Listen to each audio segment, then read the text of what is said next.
7 વાગ્યા 7:30 હવા 7 જેવું થયું છે ને વાવાઝોડું ચાલુ છું. નકરી ધૂળની ડમરી જ ઉડી. અમારા ગામડે દેહમાં વરસાદ પડ્યો. અહીંયા ખાલી પવન જ હતો ને ધૂળના ઝાપટા જ ઉડતા હતા. અમારા ગામડે વરસાદ પડ્યો હશે.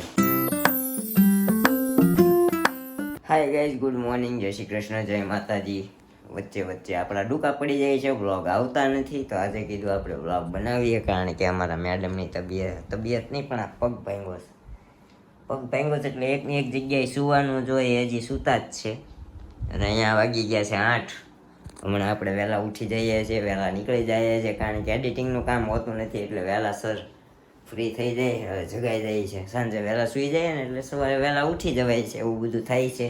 તો અત્યારે વહેલા ઉઠી ગયા છીએ ને અહીંયા અમારા મેડમના પગે ગરમ પાટો.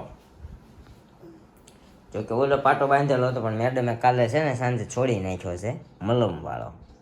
એ પ્લાસ્ટિક જેવો સુકાઈ ગયો હતો એટલે એને મજા નહોતી આવતી. તો આ એ છોડીને આ ગરમ પાટો બાંધી દીધો છે ને અમારા મેડમ. હાલો નીચે ક્યારે આવવાનું છે? હે, થોડીક વાર પછી. ઓકે, સરસ. Good morning. જલસા છે હો હમણાં તારે તો. કા જલસા? આમાં જલસા કહેવાય? જલસા ને એ હુવાનું ખાવાનું, એ હુવાનું ખાવાનું. કા આવું હોય ત્યારે, નકર થોડું હોવા મળે. 10 દી ત્યાં મળી આવી, અહીંયા આવીને 3-4 દી અહીંયા આવીને હુતી છે. કેવો જલસો નહીં? કાલે વાવાઝોડું આવ્યું હતું અમારે અહીંયા. કા જો કાલે સાંજે ભાઈ સુરતમાં તો હું ભાગશાળી ગયો કે કાલે હું વહેલો વયો ગયો તો 9 વાગ્યા જે ઓફિસે પહોંચી ગયો, સાંજે 6 વાગ્યા ત્યાં નીકળી ગયો. અને હું અહીંયા પહોંચ્યો ને 7 વાગ્યા 7:30 હવા 7 જેવું થયું છે ને વાવાઝોડું ચાલુ છું. નકરી ધૂળની ડમરી જ ઉડી, નકરી ધૂળની ડમરી. જો તમને બતાવું મને. જો આ ધૂળ બધી કાલ રાતના ઉડીને આવી છે. આ જો કેટલી ધૂળ છે, આખો વાળો અમારો ધૂળ. હજી તો ગેલેરી એમ જ લાગે ધૂળ જ છે, કેટલી સાંજો બધું કાળું હોય છે. અહીંયા તો અમારા દરવાજા નીચે તો આવું નાખેલું છે, નહીં તો કેટલી ધૂળ આવે. ગેલેરીમાં તો નીરુભાઈ વાળી નાખ્યું લાગે છે, કપડાં મૂકવા એટલે આવું છે. કેટલી ધૂળ જો અમારા ભાભીની ગેલેરી વાળા છે સામે. નકરી ધૂળ હજી અંદર નથી વાળ્યું, બહાર વાળી નાખ્યું છે, કારણ કે કપડાં સૂકવવામાં પગ ધૂળ વાળા થાય કે નહીં, મજા ન આવે સમજાય. એટલે આપણે બધું મેડમ માંદા છે તો બધું સૂકવવા જવું થાય ને, આપણા સરડા રૂમાલ ને બધું સૂકવી દઈએ ને પછી જઈએ નીચે. એટલી ધૂળ હતી તો સાંજે આજે આપણે બધી કોમેન્ટના આન્સર આપી દઈએ. આપણે ઘણા દિવસથી દ્વારકાથી આવ્યા ત્યાર પછીના વ્લોગના કોમેન્ટ આન્સર નથી આપ્યા, સાંજે આપી દઈએ. હે કે બરોબર છે? સરસ. આપણે જઈએ નીચે જઈને અમારા ભાઈ સાથે આપણે બધા આજે તો જોડે નાસ્તો કરીશું. અમારા મેડમ હમણાં સવારનું બપોરનું ભેગું ખાય છે, કારણ કે ઉતરાતું નથી. નીચે જઈને પછી શું થાય, નિરૂપાના કામ હોય બધું, અને મેડમ આડે આવ્યા કરે એટલે સિંહ મોડે સુધી સૂઈ જાય. તૈયાર થઈને તો હવા 8 થશે ને હમણાં તૈયાર થઈ જાય, પછી સૂઈ રહેશે. અહીંયા મોબાઈલ ઘુમડશે, એવું બધું હોય. અત્યારમાં બધું લેલકડી થઈ જાય છે. કાલે તો નિરૂપાને બિચારીને બહુ લેલકડી હતી. સવારમાં એને સ્કૂલે જવાનું હતું, મારું ટિફિન કરવાનું હતું, બધાનો નાસ્તો કરવાનો હતો. કાલે તો 6:30 જાગ્યા હતા, ત્યાં હું તો 7:30 8:15 જ નીકળી ગયો હતો ઘરેથી.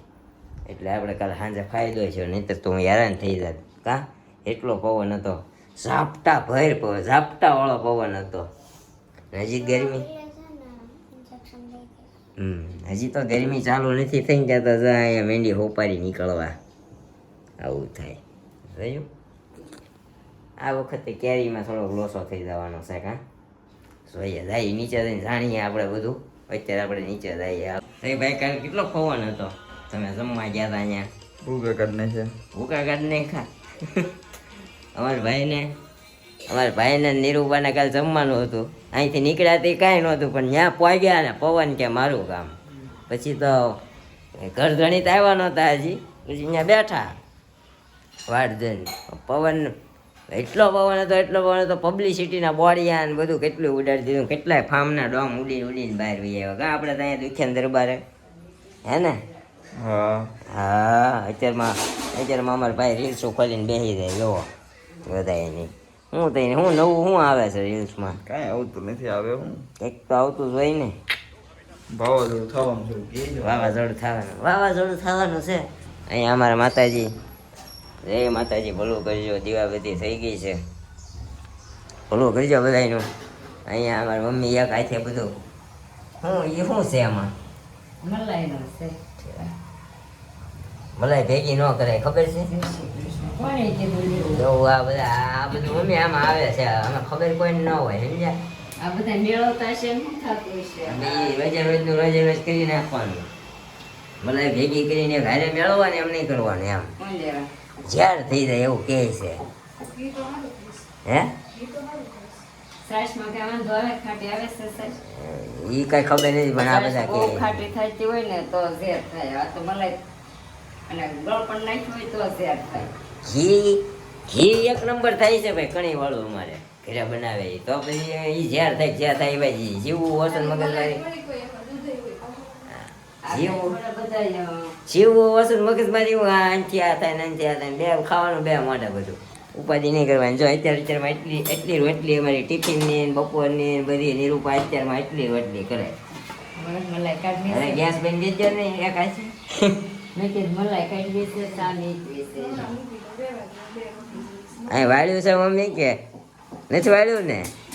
કે હું ઓલી ધૂળમાં હાલીને ઉપર આવ્યો છું એટલે મને એવું લાગે. વાળ્યું છે 2-3 વાર, સાંજે 2 વખત. સાંજે 2 વાર. ક્યારે? સાંજે 2 વાર પોતા નથી માર્યા? રસોડામાં ને? તો? હા, રૂમની વાત કરું છું. ના, ના, રૂમમાં તો દીકરી જ હા, સમજો તમને બહારની ગેલેરી બતાવું. સમજો રૂમમાં વાળતી હતી ત્યારે જો આ ધૂળ, આ ગેલેરી કાલ ધૂળ ઉડીને મમ્મી એકવાર તો વાળી નાખ્યા, વાળ્યા પછી પાછી એટલી ભરાઈ રહી. પણ આસે ત્યાં ઉપર જવાલા ભાભી સામે જો. હા પણ અહીંયા ધૂળ જ નકરી બારી પડતા ઘૂસી ગઈ હોય શું કરે? એટલી ધૂળ નીકળી. કારણ સાંજે એટલી ધૂળ રૂમમાંથી વાળી એકવાર એટલે ગેલેરીમાંથી વાળી, તો એ જે પગમાં ધૂળ જેવું જ લાગે છે. ખબર જ નથી પડતી, એટલું એવું વાવાઝોડું છે ને. દર વખતે આવા ટાઈમે કેરીની સિઝન આવે ને કેરી ખરી રહી છે. શું કેવું ભાઈ? તો આ વખતે કેરી મને એમ છે, કેરીનો ભાવ આસમાને આવી છે એવું લાગે છે. કારણ કે ખરી ગઈ છે, જે વસ્તુની અછત પડે એનો ભાવ વધી જાય એવું થાય. તો આ વખતે કેરીમાં થોડોક ડખો થઈ જાય એવું લાગે છે. પણ ખાવાની ઘઉં તો બગડી ગયા ને આપણે ગામડે. હા ભાઈ, અમારે ગામડે દેહમાં વરસાદ પડ્યો. અહીંયા ખાલી પવન જ હતો ને ધૂળને ઝાપટા જ ઉડતા હતા. અમારા ગામડે વરસાદ પડ્યો હશે તો પાકી ગયેલા ઘઉં અમારા સામે વાળા બાવસન કાકાને એને સણ્યા ખેહાલા પડ્યા છે. એને સણ્યા પડી ગયા છે. ખેડૂતોને નુકસાન, આંબાવાડીવાળાને નુકસાન. આ વખતે કેરીના ભાવ, બધા ઘઉંના ભાવે તો એવા વધી જાય. ઘણા ખરા ઘઉં ખેંચી લીધા ને વેસાવાય આવી ગયા છે, એટલે આપણે તેમાં ઉપાડી લેવું કોરા. કાંઈ નહીં, હાલો તો અત્યારે ચા પાણી નાસ્તો કરી લઈએ, બની જાય એટલે પછી આપણે નીકળી જાય. વહેલા જાગ્યા છીએ તો વહેલા જાગવાનું ફળ લઈ લેવાનું. 8:15 થયા છે, 8:30 થાય એટલે આપણે નીકળી જવાનું છે ચા પાણી નાસ્તો કરીએ. શું કે ભાઈ? બરોબર ને? વહેલા જાગવા, હમણાં વહેલા જાગવાનું આમ તો. હા, વેલા જાય બે એડિટિંગ ન હોય તો. હવે તો આપણે પાછું બ્લોગ ચાલુ કર્યું છે, જોઈએ પાછો ડૂકો બૂકો ન પડે તો. કારણ કે આપણે નક્કી કર્યું 2026માં આપણે 365માંથી 365 દિવસ બ્લોગ બનાવ્યું, પણ બનતા નથી. હું પહેલાં માંદો પડી ગયો, અત્યારે મારા મેડમનો પગ ભાંગ્યો એટલે બધું છે ને ખોરવાઈ જાય, અર્થતંત્ર ખોરવાઈ જાય છે આખું, સમજ્યા? 11 વાગી ગયા છે ને આપણે 10:30 જાગીને ફ્રેશ થઈને નીચે આવી ગયા ને એમાં આપણે લગાવ્યો હતો આઈસ, ગરમ પાટો બાંધ્યો હતો ને પછી જો હજી અહીંયા થોડો સોજો છે. તો આવી રીતનું છે ને આપણે કરી લીધો હશે અત્યારે નાસ્તો, મતલબ બપોરનું જમવાનું થઈ ગયું. હવે ડાયરેક્ટ આપણે સાંજે અને આને સ્કૂલે જવું છે, એ રેડી થઈ ગઈ. મમ્મી વાડામાં કંઈક કરે છે. તો હમણાં ઘરમાં બધાને દવાખાના ને આવું બધું ચાલ્યા કરે છે. આમાં બ્લોગ એ ઓછા શૂટ થાય છે, તો થોડા દિવસ શોર્ટ બ્લોગ આવે તો ચલાવી લેજો. અને આજ સાંજે આપણે કોમેન્ટ આન્સર સેક્શન કરવાનું છે, તો એનો પણ અલગથી બ્લોગ આવશે. તો કોઈ બી ક્વેશ્ચન હોય તો તમે કરી શકો છો. તો ગાઈસ, સાંજ પડી ગઈ છે ને સાંજ પડી ગઈ ને આપણે આવી ગયા ઓફિસ હતી ઘરે ને ઘરે આવીને આપણે નાસ્તા પાણી જમી લીધું, બધું કરી લીધું. અહીંયા અમારા મેડમે બરફનો શેક કરવાનું ચાલુ કર્યું છે. શું કહેવાય એના? બરફનું ઈ જ કહેવાય, શેક જ કહેવાય. બરફનો શેક કરવાનું ચાલુ કરી દીધું છે. નિરૂપા વાડામાં કામ કરે છે. બધા કામનો લોડ અત્યારે નિરૂપા ઉપર છે. મમ્મી બહાર બેસી ગયા છે ને અમારે ફરજાએ બધા ઉપાડો લીધો. આમ જો બગડા છટી કરી છે. શેરી નાની છોકરા દાદા કા હા ભાઈ એમાં એવું થાય આસ્થા અહીંયા રહી કે નહીં. આસ્થા અહીંયા બધા છોકરા ભેગા થાય. હા મેન માણસ અહીંયા બગડા છટી બોલાવે છોકરા પણ. મેન રમે રમવા ગયો ને હવે ઈ ક્યાં વાત કરે હંતાકલો દા રમેશ. સાયકલ લઈને પાર્કિંગમાં જઈને સાયકલ બગડાટે કરતા નીકળે. કોના પાર્કિંગમાં જાય છે? બે ભાઈ બેન ને સાયકલ છે. તો વરસાદની આગાહી ઘણી છે મમ્મી, આવ્યો કેમ નહીં? આપણે થોડા ના ગયા છે હમણાં તમે કહેતા હતા બધા હવારે જોતા હમણાં બધા સવારમાં બધા ધોતા હતા ને સાફ સફાઈ કરતા હતા એટલે કીધું હોય છે કે આ હમણાં રહેવા ગયો બધું કે ધૂળીવાળું થોડું રહેવા દે એમાં પગ મૂકવા નહોતો ગમતો. અત્યારે સારું છે. તમારે મેડમ કોમેન્ટના આન્સર આપી દો છો. હવે કેટલા બધા બાકી છે, બધાના એકારે દેવા. એવું કરીએ કા? બધાનો આખો vlog બનાવવો. હા એવું કરીએ. અત્યારે અમારે મેડમ જો અહીંયા પગનો ચેક કરે છે ને, તો આપણે એવું વિચાર્યું નહીં, અમારે મેડમનું કેવું એવું છે કે આપણે નેક્સ્ટ વ્લોગ છે ને Q&A વ્લોગ બનાવશું. કારણ કે આપણે ઘણા બધા વ્લોગની કોમેન્ટના આન્સર બાકી છે ને તમે ઘણા બધા લોકોએ ઘણી બધી સારી કોમેન્ટો કરી છે. તો આપણે નેક્સ્ટ વ્લોગ છે એ Q&A વ્લોગ બનાવશું. એટલે આજના વ્લોગમાં તમે લોકો જેટલી કોમેન્ટ કરશો એ બધાના આન્સર આપણે A to Z કાલના વ્લોગમાં નેક્સ્ટ વ્લોગમાં આપવાના છીએ, હે ને? તો તે દુખાવો કેવો છે તમને? હાલું કંઈ થાય એમ વાંધો નથી. ચાલો ત્યારે દુખાવો થાય છે એમને? તે ચાલજો, નહીતર છે ને એમાં ટચાક કે ફૂટશે નહીં ને તમને દુખાવો રહેશે. સમજાવો? ટચાક કે ટચક દઈને થઈ જાય ને એટલે રેડી. એમાં બહુ કાંઈ મૂંઝાવાનું ના, મવડાનો છે સમજ્યા. અને એમાં તમારે થાય છે કેવું ખબર છે? આમ ફરતો ધોળી બહુ રહી ને એટલે ડાઘો તારો વધારે દેખાય. સમજે હમણાં અમારે જેવો ટાંગો હોય ને તો દેખાય નહીં. તો થયું જ દેખાય, નકર કાંઈ એવું થોડું છે વધારે દેખાય.